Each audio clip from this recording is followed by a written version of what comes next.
Kirsten here. I just did a quick video on stuttering, speech issues, and they can be deficits, but they can also be things that you embrace as part of who you are. I wanted to do a quick follow-up on some quick tips. After all, that's what my challenge is about.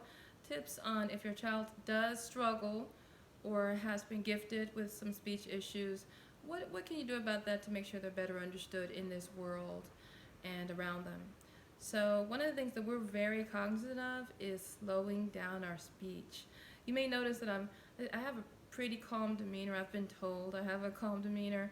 It's intentional. It's who I am, but it's intentional, specifically with my kids who are more on the higher energy end, so they speak quicker, they're more impulsive, they move quicker.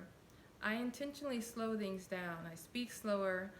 And I mentioned this in the ADD that it's really good to slow things down with them if they have ADHD specifically. And with stuttering, I slow my speech down.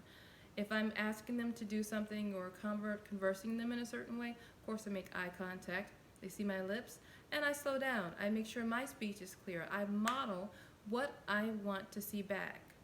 And I don't always do that. My husband doesn't always achieve that, but that is a big thing that we do. Another thing is there's a balance here. You can correct them. Speech therapists will talk about this, but if they start to feel any shame associated with their speech, you don't want to spend too much time in that. So we might say, are there bumps in that? You may want to say that over. See if you can say that without the bumps. And they do. And oftentimes the second time around, there are no bumps at all. They're aware of it. They laugh it off. Good job.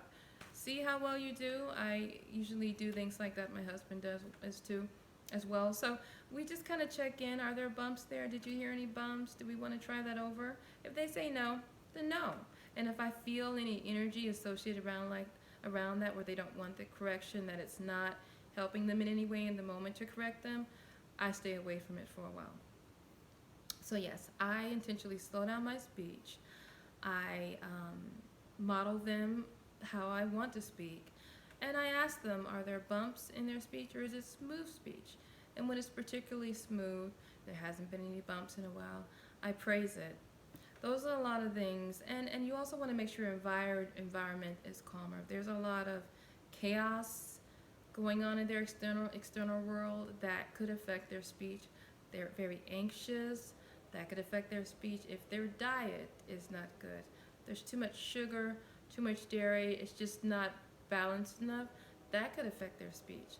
Of course, sleep is huge in every area of our life, and also, of course, in speech issues. If I know they're overtired or they haven't gotten enough sleep the night before, they're cranky, yes, their speech is going to most certainly be affected by that as well. So I just get to make sure that they're balanced in everything with sleep, diet, exercise, and I model the appropriate speech for them. And I also just let them know there's nothing wrong with them. I embrace all of them, but this is something we get to work on, just as anything else in life. Okay, those were those few tips I wanted to give you, and I will catch in with you later.